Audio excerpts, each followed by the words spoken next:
मी तिथे 18 वर्ष काढले. आता मी माझ्या एक्सपिरियन्सची काही गोष्टी तुम्हाला सांगतो. मी आमच्या 4 माळ्याची बिल्डिंग होती. प्रत्येक माळ्यावर 20 खोल्या, आमची एक खोली, म्हणजे 80 खोली संपूर्ण बिल्डिंगमध्ये. पण मला कधी असं वाटलंच नाही की आम्ही 80 फॅमिलीज आहोत. मला असं वाटायचं की आम्ही एकच फॅमिली आहोत.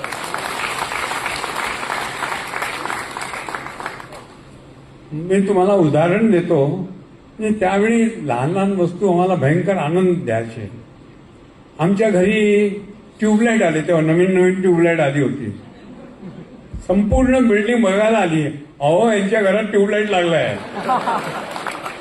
आणि फॅन आला, क्रॉम्प्टनचा फॅन लागला यांच्याकडे. सांगायचं तात्पर्य असं आहे, लहान लहान गोष्टी, इतक्या प्रेम होतं तिथे.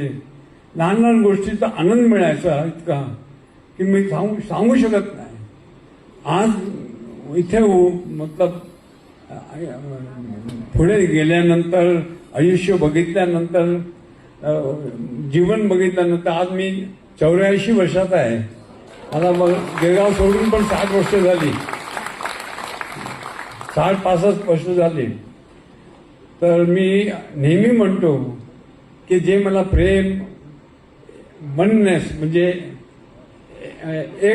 एकत्रपणा तिथे मिळाला, जितकं मनाची शांती मिळाली, लहान लहान वस्तूचं जो मजा यायची त्यावेळे, आता इतका काही आहे त्याची मजा नाही, मनाची शांती नाही. पण याचा पण एका माणसाने मला विचारलं, हे सगळं आहे, तुला ते आवडायचं, तुला कोणी थांबवलंय? जा तिथे परत जाऊ शकतो. बोलायचं तात्पर्य असं, गुरु नानकजींनी सांगितलं आहे, नानक दुखिया सब संसार. ज्याच्याकडे आहे तो पण दुःखी आहे, ज्याच्याकडे नाही तो पण दुःखी आहे. सुख हे आपल्या मनात आहे. आम्हाला ते सुख घ्यायला पाहिजे, आनंद घ्यायला पाहिजे. म्हणजे लाईफ अशीच आहे. लाईफ कधी अशी सरळ जात नाही. जिंदगी रास्ते में न जाने कितने मोड़ देती है, हर मोड़ पे न जाने कितने सवाल देती है. जिंदगी भर ढूंढते हैं उन सवालों का जवाब, जवाब मिलने पर सवाल बदल देती है.